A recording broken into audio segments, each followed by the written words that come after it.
नागरिक न्यूज के इस खास विश्लेषण में आज इंजीनियर्ड साइकिल ऑफ अटेंशन को डिकोड करेंगे। ब्रेकिंग न्यूज के इस लगातार मचते शोर में क्या सचमुच हमें देश के सबसे महत्वपूर्ण मुद्दे याद रह पाते हैं?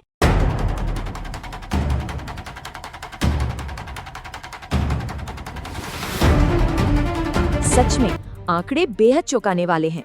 स्क्रीन्स पर हमारा औसत ध्यान घटकर अब सिर्फ 47 सेकंड रह गया है। जैसे हर्बर्ट साइमन ने कहा था, असीमित जानकारी दरअसल हमारे सामूहिक ध्यान को पूरी तरह से खत्म कर रही है। यही है इंजीनियर्ड लूप। खबरें रातों रात वायरल होती हैं और फिर उन्हें बहुत ही तेजी से भुला दिया जाता है। 2020 का सुशांत सिंह राजपूत केस इस भूलने वाले चक्र यानी इस लूप का एकदम परफेक्ट और सटीक उदाहरण है।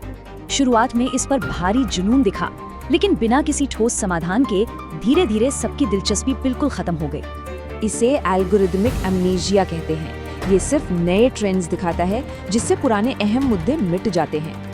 हमारा सिस्टम जटिल नीतिगत मुद्दों को पीछे धकेल देता है और सिर्फ भावनात्मक विवादों को ही जमकर बढ़ावा देता है। इस 24/7 न्यूज मॉडल को लगातार नई खबरें चाहिए। दिलचस्पी घटते ही कहानियों को अचानक से छोड़ दिया जाता है।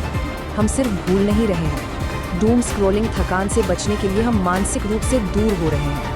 नोम चॉम्स्की के अनुसार मीडिया फ्रेमिंग और एजेंडा सेटिंग का इस्तेमाल करके हमारी सोच को बहुत गहराई से प्रभावित करता है।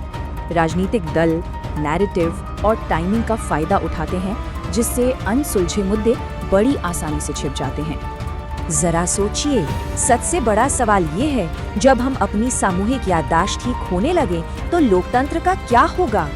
परिणाम गंभीर हैं। सामूहिक याददाश्त कमजोर होती है, जवाबदेही बिल्कुल खत्म होती है और फैसले सिर्फ भावनाओं पर होते हैं। लेकिन अब हमें अपनी नागरिक स्मृति वापस पानी होगी और इस भूलने वाले चक्र का मजबूती से विरोध करना होगा। समाधान आसान है।